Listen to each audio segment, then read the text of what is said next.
everybody. Welcome to MentalShift. My name is Michelle and I'm your host.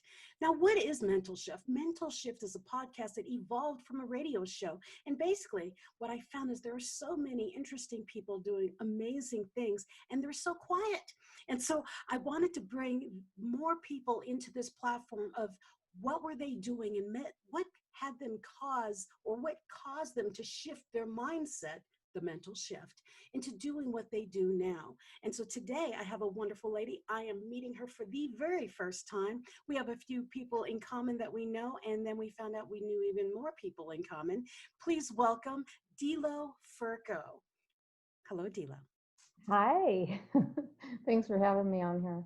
I'm so glad you came on with me. I mean, a mutual friend, Michael Faber from Unleash You Now, connected us because he's like, oh, Michelle was going through cancer, and Delo was going through cancer, and that's why he connected us.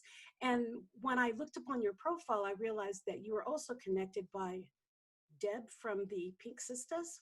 Mm-hmm. Is that correct? Yeah. And then I saw that you are one of the contributing authors to the book Waves of Pink by the Pink Sisters. And so I'm like, whoa. Okay. Delo needs to come on my show because we are connected and we have never met. And that is what's so amazing about the world. And now before we get into a conversation and I get distracted, I want to give you all how to reach Delo, because we're going to talk about things that she does.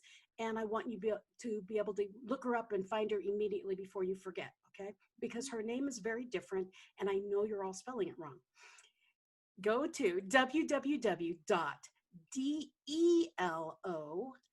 the word and, A-N-D, stitch, STITCH.com. I love the play on Lilo and Stitch. So it's deloandstitch.com. And then the other one, the other website she has is www.theingredientwizards.com. And we will talk a little bit about everything, and then how to find the book from Pink Sisters called Waves of Pink. And let's talk. Okay. I'll calm down a little bit. I haven't had my coffee yet, but it's a beautiful sunny day, and I can see from your window it's a beautiful sunny day, so I'm a little hyper. Yeah, it is. I'm pretty excited about taking my dog for a walk after a bit. Yeah, it's lovely. Now, I want to go back into your story first. I know that you're part of the Pink Sisters. It's basically a sisterhood of those of us who have experienced breast cancer or are experiencing breast cancer. And I know Deb put together this book of different stories from the Pink Sisters that came together, and you are the very first story in the book.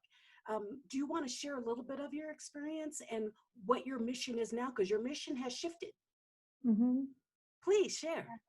So I was diagnosed with breast cancer in 2016. I had just turned 50 years old, and this is like my birthday present.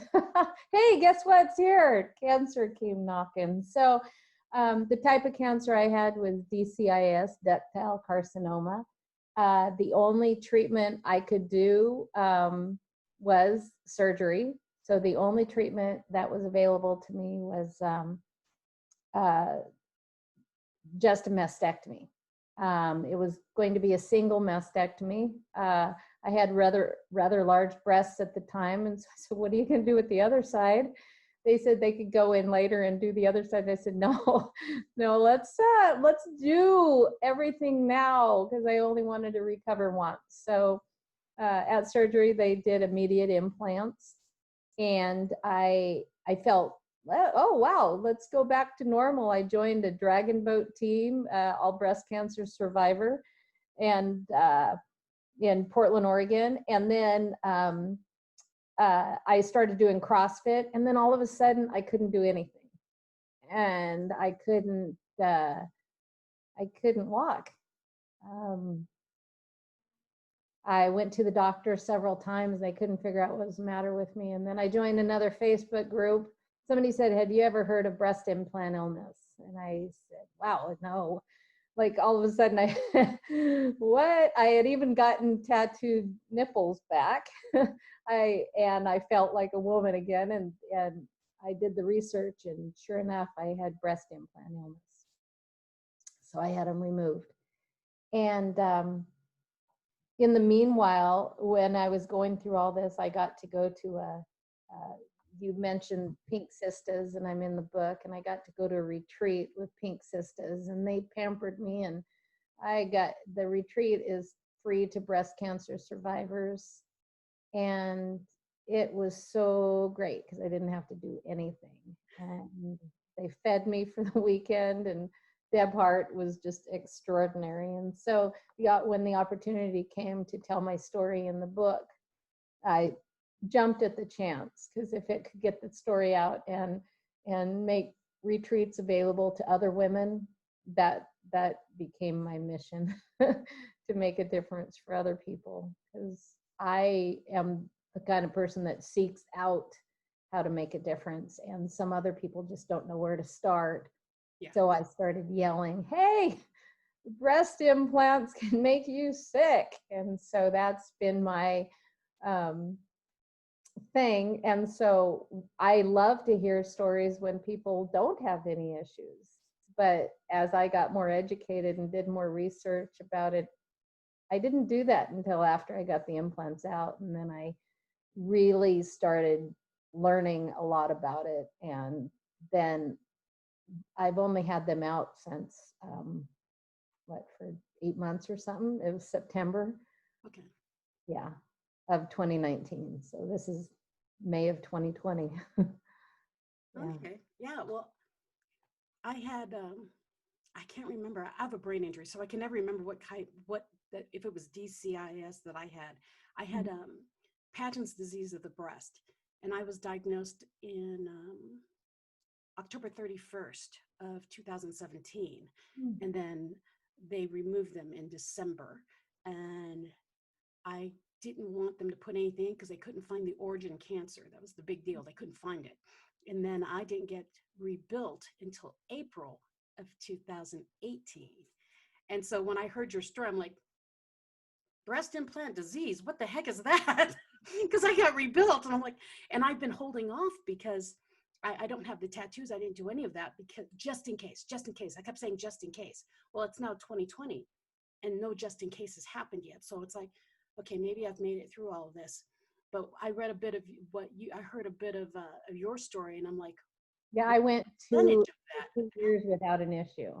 Yeah. Okay, because I was like, what percentage of people have that problem? Because my bigger problem right now is one side's really hard. So I went to the doctor, said, what's going on with this? And he said, there's nothing wrong with it. It's upside down. So here's the thing. You might get a giggle out of this. When I had my bilateral mastectomy, I was about 220 pounds. And so they built them on a larger body. And since the whole cancer, they say stop the sugars in the carbs and, do that. I did it. I dropped everything, and I dropped a ton of weight, and it transformed me. Well, what no one told me was that they put these things in pockets in my chest. And as I was dropping the weight, they literally were flopping around. I didn't know. I thought it was like sewn in on me or something, but it's not. And so as I was shrinking, they moved when I slept. And then as I shrank and my skin came back, it like saran wrapped them upside down in my chest. And I'm like, you are not touching this. You're not cutting these out unless something's bad. Just the thought of being cut open again is not pleasant for me. And yeah, that's why I've been watching you. And I've been paying attention to these implants because of this breast implant disease. I mean, I remember them mentioning it to me, and I remember them saying that, oh no, it's a very small percentage and But then I was watching the page and saw you, and I'm like, there are a lot of women who are having issues with these things. So yes, I am stalking you because it could possibly be my future, or maybe not. But it's been such an adventure with this because I've found sisterhoods, and I found people who I thought were my sisters who ran away from me. like I was going to be contagious with the whole cancer thing. Did you find that going on? I did. And I, every once in a while it comes up to me, hey, what happened to that person or something? But a lot of it is I have surrounded myself with just people that are up to something. So the people that really aren't up to something or would judge or something, it's okay. It's okay. Yeah. Yeah. Yeah. And it's fine. It's like, it's okay. So I smile about it. And just like you, after my experience, I started shouting from the rooftops. And basically, that's why I became an international speaker. Between my head injury and my breast cancer, I'm like, okay, I'm obviously supposed to be talking about something. So here it is. And so let's talk about resiliency and getting up and finding your own way, and that your body does not define you, but you need to keep it healthy, that kind of thing. Just keep going. And yeah, I love, and I cannot wait to visit with the Pink Sisters and join that group, because I have not stopped since I came out of the hospital. I haven't stopped speaking. So I haven't really slowed down and done anything for me. I've been giving back to everybody else, but I've never even gone back to that. I've never gone to the community, because I want people to realize that life is short. One day you can be healthy, the next day find out you're not. And that to sit and moan and complain about what you don't have is a waste of time. Move towards what you want if you want it, but enjoy what you've got now, because it can be taken like that. Absolutely. Yeah. And the first year after my diagnosis, I went through surgeries. I ended up having 7 surgeries total. When I just wanted the one.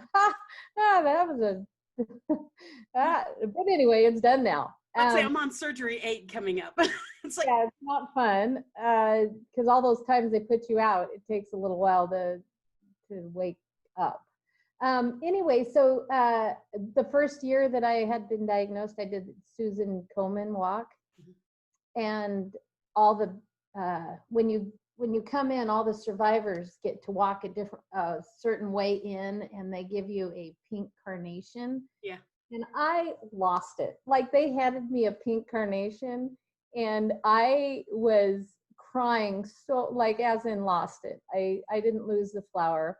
I just started crying so much, because I really got that I'm a survivor and I did this, and it gave me something else to think about than myself. Like, who else out there would be struggling that wouldn't have the courage to get out there in front of people and yell?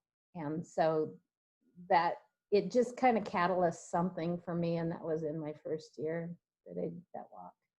Yeah, I went to the walk. I think I went to the walk at I was still post-surgery because I passed out. I had to go home. But I went out and it was too hot, and I was still recovering, and I don't know what I was thinking. It's like, it feels so good. And I haven't gone back, but I've always made it a point to, I'm always speaking somewhere is really what it is. And I think my power is my talk, is my ability to communicate. So that's my power for the community. That's what I give back. And it's such an unusual experience, because once you've seen death, and we've all seen death now, and all of us, well, with any kind of disease like that, we've all seen it, and it's not pleasant, but you can make it through. And those of us who've made it through, it's almost like a duty to hold hands with the other people going through it, and you got this. It hurts, but I promise, it's just like labor. If you can just make it through it, you can make it. Just keep going. It hurts, but I know, keep going. And I know my biggest deal was I was having difficulty understanding if I was still a woman. And I know that my husband's like, really? Yeah. It was the first thing that ran through my mind was, I'm a curvy girl, and they're going to take away my breast. And then after my breast, it was like, then I had adhesions. They had to cut my organs apart, and then they had to cut my intestines out. Then they had to take my entire uterus out. I mean, they were just chopping things out of me, because it's all after effects of cancer. And most people in the normal world don't understand that once you have cancer, other things start breaking down, and it's not just one time you're done, goodbye, good luck. No, it's other things, and it's a huge process, a whole life change. And I told my husband, I'm kind of questioning if I'm a woman or not. And then when I came through the other end, it's like, yeah, I am. This does not define me. I'm good. Yeah. Yeah. But it took a lot because, society doesn't say that. And so you had to fight that urge to, and that's why I'm looking at the Pink Sisters as a place to go, to meet a nice positive group of women. Because I love Deb. I met her on the phone and haven't actually met her yet. So I'd like to do that next. For those of you who are listening right now, I'm talking to Delo Fercho, and she's got a couple of websites, and I want you to write them down. The first one is www.delo, D-E-L-O, and stitch.com, and then the other is theingredientwizards.com. I'll have them on the promo, so you'll be able to see that. She is also one of the contributing authors to the book Waves of Pink by the Pink Sisters, and we've been talking about that, about the whole breast cancer journey and how breast implant disease does exist, and Delo has experienced that, and she is now implant and disease free, right? Yeah. And now I want to talk about what you're doing now, because now you are doing other things that I think the audience would love to hear. So what do we want to talk about first, the Ingredient Wizard or Delo and Stitch? Probably Delo and Stitch, because during this, we're going through this pandemic now with, the COVID, and before this, Delo and Stitch mainly focused on embroidering jackets and, towels and things for people, but my focus has been now on making masks. So I trained myself to make masks, and so the mask I do business logos on them for people. I do, and what's been great is I don't charge people a setup fee to do their digitizing, and if they buy the masks from me. So I do that, and then in the future they can come to me with other things because I already have their logo saved, and then they can come to me and they never have to pay another setup fee. It's just per item, and we just do the embroidery. So the masks that I make have filters in them, and also the nose pieces. I don't have to do any ironing of the masks the way that I put them together. So it's they're washable, and I've made, drum roll please, I've made about 2,200 masks myself since this started. Wow. Yeah, I've got orders right now with business logos on them right now to get to, and also regular masks for people just with the filters on them. I need you to make me a mask that says, yes, I am smiling. Yes, I am smiling. Yes, I have. I've done some really fun ones with big smile on the face, and all of my masks, there's no paint or anything involved with it. So. Yeah, people don't realize this. Window. It's I'm doing this menopause thing also. Oh. So I'm sure that there will be people on there that can relate to getting overheated without. I used to have the problem. I mean, I'm 51, and it all stopped with my cancer, and the cancer and the hysterectomy. It all stopped. Well, there's some silver lining. Yeah, it is what it is, right? It is what it is. It's power surges, Delo. It's power. Yeah, it is definitely power surges, because I could feel my face getting really hot, and yeah. So if you haven't experienced hot flashes, you're in for a treat.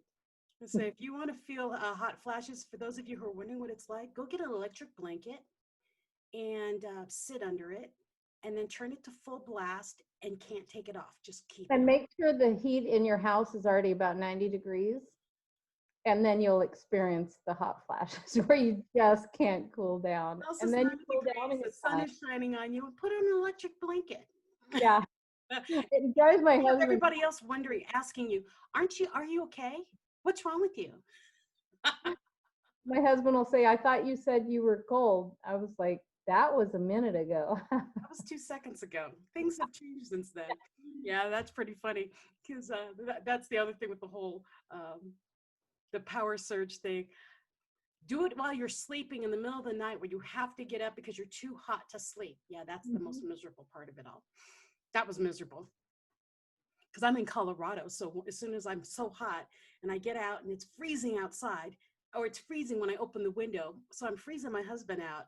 And then instantly I'm so cold I can't get warm. And it's like, I thought you were sweating. Well, I was, but now I'm freezing. Just, Yeah. yeah. That was a minute ago. Yeah, up, down, up. Yeah, it's what a ride, right? It's so much better than the alternative that we almost experienced, right? You're absolutely right. Yeah. Yeah. Compared to the alternative, it could have went any way. Yeah, could have been much worse. It's like thank goodness for the power surges because I'd rather have those.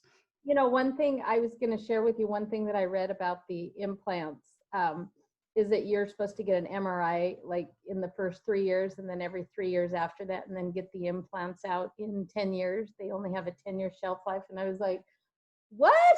Like I learned that after the fact. And so somebody asked me if I would ever get them replaced. Oh no, there is zero way that I would go and get implants again. So did you have the silicone ones or the water? They all have a silicone lining. All the implants have a silicone lining. Either they're saline or they're gel. So was the lining your body was rejecting? Gummy bear. What's that? Was the lining what your body rejected? That's what we think because they didn't leak. They were the gel where they're like a gummy bear consistency where there's nothing to leak out, but your body automatically builds a shell around the implants no matter what implants you have. Your body starts building a shell. And I was fine for a while. And then I thought I had plantar fasciitis. I thought I had rheumatoid arthritis. I was being diagnosed with everything under the sun. And now I have nothing. I seriously, I can run, I can walk my dog, I don't have to wear ankle braces anymore. All kinds of things that I did to maintain while I was going through that. That's horrid. But now that you've raised that awareness, I'll keep an eye out on that for me and then for other women that I meet, because they tell you how little of a chance that is. And then they told me that these silicone implants will last 15 years and then you'll have to have them removed or replaced. And I said, in 15 years, I'm 65. I don't think I'm going to care. You can take those suckers out. One thing is, I'll just say to you, is there is no doctor that diagnosed me with breast implant illness. Nobody. Really? Yep. They diagnosed me with maybe lupus, maybe MS, maybe rheumatoid arthritis, and nobody. All the tests just said inflammation. And then when I got the implants out, I was able to, even though I was in a wheelchair leaving the hospital, I was able to walk. And that was the day I got them out. So I can't, there's a lot of people that have cases like mine, and a lot of people, they'll just go on medication to be okay with a new issue that they have, when in fact I am on no medication. I'm on nothing. Like I take 0 drugs. Excellent. Yeah, I'd fight the hell out of that. I'm glad that you shared your story because I really had no idea. And I don't take pills and I don't plan on taking any pills. So even more so, I need to know your story because we need to share that kind of stuff. I mean, we go through this and then people think, okay, well, they have their, they've gone through their surgery, they're clear and that's it. And they don't realize that cancer, once you're a cancer patient, you're kind of always being watched. But that they didn't even check you for breast implant disease, that you've had to search for it and find out what it really was, is kind of terrifying. There's no real way to check it. They just look at your implants and say if they're in good condition or they're not in good condition. And Okay, that doesn't work. there was no way that they could pinpoint that I had a reaction to the silicone. So so the cells in the skin around the implant weren't inflamed. It was showing up everywhere else. That was actually attacking all my organs, and I had no clue that was what was going on. I know. If I didn't live it, I would. If y'all, whoever's listening to this, is probably going, "Oh, the lady's crazy," but I mean it. Like I even had heartburn all the time, and I look back about. I look in this drawer and I see, oh my gosh, those are ankle braces. Those are for my wrists because I couldn't really use my hands and stuff. And well, I'm just curious because after my bilateral, my organs fused together and they didn't know why. All my soft organs fused together. And then my colon stopped working.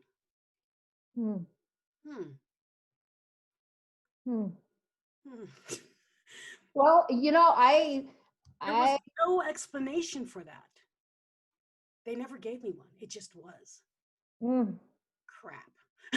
Hey, you know what? I'm just super glad to be healthy, and I didn't undergo any other surgeries except getting the implants out and then ultimately going completely flat, which is another way to live. I do have to tell you that I ran into somebody else that had went flat, and to see her out, I was walking my dogs, she was walking her dogs, and she's I don't know if you've ever heard of a organization called Fighting Pretty. Kara, she is amazing. She started this business, and they send little pink boxing gloves, and it's called Fighting Pretty. And someone gave me little pink boxing gloves. Yeah, they're from Kara. They're from Fighting Pretty, and she's now my neighbor in West Lynn, and I saw her out walking her dog, and we had the same experiences, like different things about being totally flat, where now you could jog without any issues, right? There's nothing there to worry about, but it's just the experience of having no breasts at all, nothing. And seeing somebody else with that and being out active and doing things, it brought everything home for me and gave me a new sense of confidence to see her after she went totally flat as well. Yeah, and she shares it in media, so I don't feel like I'm talking out of turn to share that. No, and that's good for me to know because I'll reach out to her and have her on the podcast too. Yeah, I'll give you her contact information and stuff. She's just like when you meet somebody that's been through the ringer like you, and you are able to connect on a different level, and it was really funny, you never know what's going to connect you. You never know what you're going to hear that you need to hear at the time that opens something up for you that you didn't know was closed. Yeah, I mean, I was flat for 6 months, and the only reason I rebuilt was because I thought, I'm really curvy. I needed something else to balance me out. Really, that's the only reason I did it. I wasn't going to. And then I'm like, I couldn't fit clothes. I'm only 5 foot nothing. And then I was curvy. And then the way I had healed concave. So I was like, okay, I'm going to do this just so I'm not concave. And so I went in to just get a little bit up on me just to pull the skin from being concave. And then when I dropped all the weight, now I have a really boobs because the opposite thing happened. But dang, I'm going to be really cognizant of that. And I don't know, we'll see. But yeah. What an experience. Well, there's some clothes that I just can't wear anymore. There's certain clothes that you just can't, because most tops for women are built with places for your breasts. When you don't have them, now you do remember the one thing I didn't like with bathing suits. because I remember complaining. Then why do I have to wear a top? Why do I need a top? I don't have breasts. Why do I need? My husband's like, please put a top on. I do, but I don't understand why. I don't understand why. I have nothing. And that was Well, my big deal. I'll tell the truth. I went sunbathing and wore bottoms. I wore skirts and no top, and I just felt like, Free. what's the difference? Yeah. It's What's like, the because I'm a difference? woman and I'm topless, I have no top. It's okay. Yeah. I did it for my husband's comfort zone. I guess I could get a set of Sharpies and just draw on my chest. There's a nice smooth canvas now. I said I was gonna, those people who do those spray tan kind of abs. I was gonna like spray tan like the boob thing, so that from different angles it would look like I had them, but I really didn't. I had a lot of fun when I was breastless, and I still have no feeling from my neck to my hips, so I still have no feeling the way they cut me. So I have nothing. So I have to remember that I even have a chest, because I'll set myself on fire because I don't feel it. Yeah. Crazy. Long story there. But it's crazy because people can't relate to the fact that, no, I feel nothing. How do you not feel anything? You've got nerve endings. Well, they cut them. They cut them to get these things out of me. Oh. And then they don't know what to say. So, but just let me know if I set my boob on fire. Just tell me. Yeah. Yeah. Strange sense of humor after you go through all that, right? Yeah, that's I don't worry too much about. It's usually people tell me later on, why did you said that, and why did you say that? Like, I really don't have a filter about that. So it's nice if somebody else could bring it up to me that I said something that was a little too colorful. Yeah, I tell people, if you can't handle it, then you don't want to be around me, because Yeah. I have a filter. I said, I've been looked at, prodded, touched, and everything by every surgeon you can think of out in the Colorado Springs area, it feels like. So I'm kind of numb with that whole part of, oh, it's my body. No, I don't care. I don't care. And they're like, how can you not care? I do. When you've been touched, prodded, and whatever, and cut open so many times, you realize I'm kind of a slab of meat to them. And so I don't really care. I just want to be alive. That's all I care about. I want to be alive, and I want to give back. Live and give back. And so anyways, I have rambled with you because we actually do have a lot in common, and I'm holding back because I want to keep going off in the rabbit trails. And for those of you who stayed along for the ride and kept talking and listening to all of us, to me and Dlo, I appreciate you coming on and being with us. And please share this, because there are other people in your world who have experienced breast cancer, either as the cancer patient or someone who loves that cancer patient, or best friends, or whatever that is. And you've got to realize that our world has been shifted forever, and that sometimes things do go wrong. So like with the breast implant disease, Delo says she was not diagnosed, but she was going through some hell. She couldn't even walk. So if you have someone in your world that has gone through, well, breast reconstruction or of any type, even if they didn't have cancer, okay, if they just had implants, just to have the implants to improve their look, whatever it was, and they're experiencing things, you might want to start looking at breast implant disease, because until Delo mentioned it on another podcast, I had never heard of it. So please be informed. Please share this, and like, share, and pass it along, because we never know who you might save. Now, before I let you all go, and before I ask Delo for her final talk, her last words of wisdom, I want you to write down www.Delo and Stitch, DELO and Stitch.com. She does custom business face masks. Trust me, this is a thing. It's going to keep happening. You're going to be wearing masks. Might as well put your logo on it, okay? And if you want to, reach out to her and say, hey, I want a whole bunch of masks for my family that's just a giant smile, so we all know we're smiling at each other. I don't care what it is. Reach out to Delo and Stitch. And then for the other thing, the www.theingredientwizards.com. We didn't talk about that, but look it up, because Delo, what you do is you provide ingredients for Manufacturers, food manufacturers. We find the ingredients they need for manufacturing. So if you're a manufacturer and you're looking for someone, theingredientwizards.com. And Yeah, for the rest of us in the world, development. Yep. yeah. And the rest of us, go to Delo and Stitch, because really masks are the thing. Yeah. Might as well have your logo on it. And I don't know, for your next event, if you're having let's say, ooh, I just had a really good idea. If you are a business group or networking group and you really, really want to get together, but you want to have that whole social distancing, perhaps you should have custom made face masks for everyone in your networking group. Yeah. And think about, then you all stay I did a baseball teams too, where we put the baseball logo in the middle of the mask, and everybody's number is right on the mask as well. And you've got to think also what Delo said is she has the filters in the nose pieces. Nose wires, and fits right over your nose. And the way it's supposed to, where it seals. And yep. Check her out, because you can have really cool custom made business masks that are made properly that you can still breathe in. Mm-hmm. That's yeah. a big deal. Well, I wanted to show everybody what the book looked like that we talked about, The Waves of Pink. Stories of Sisterhood.